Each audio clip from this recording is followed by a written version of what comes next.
Guys, kali ini saya bersama Mr. Tatot. Kita mencari durian. Durian ini pokoknya rasanya lebih 100 tahun lah. Ini nama dia Dian Buru Bora. Tengok, ini pokok pun, tengok pokok ni dah. Ini mungkin dah 10 tahun. Pokok durian ke pokok lantat? Pokok. Kita tak. Mari kita cari. Malam angin kuat hujan lepas. Di smell durian?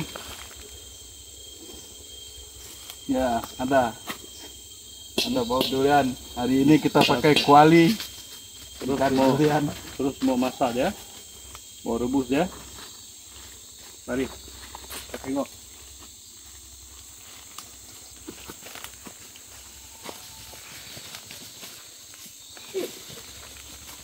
Saya nampak ada bau.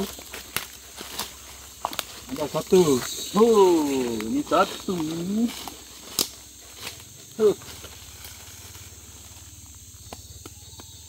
Masak dah. Satu.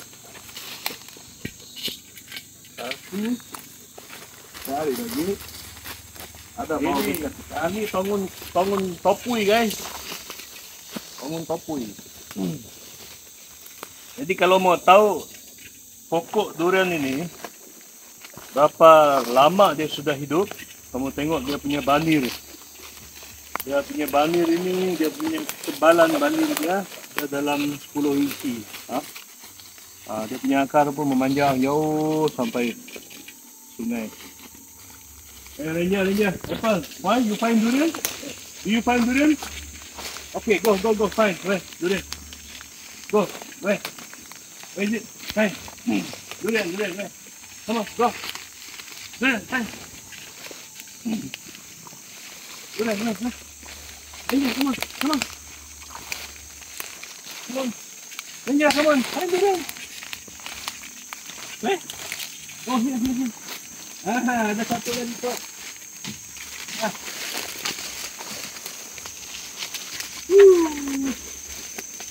Baru jatuh punya. Ada dua sudah. Okey, mari. Sini.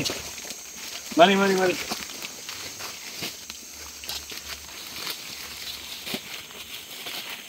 Jadi, tengok dia punya banir ini. Ini hat dunuk. Ini tengok hat dunuk. Sangat besar. Ini hat dunuk pun mau 20 tahun kan. Sini.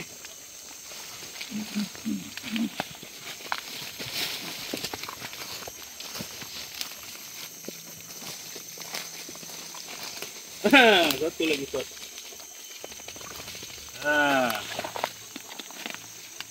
3 biji. Baru jatuh. Tengok. Masih putih lagi. Okey.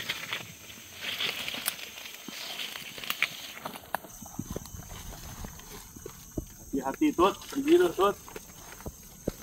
Ni tengok pokok durian ni cantik betul dia punya pokok. More than 100 years already.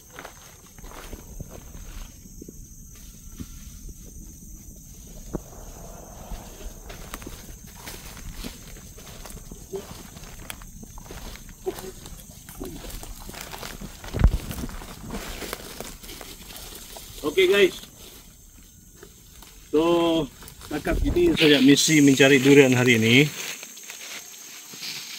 Kita berharap ada banyak lagi jatuh dah hari ini Alright.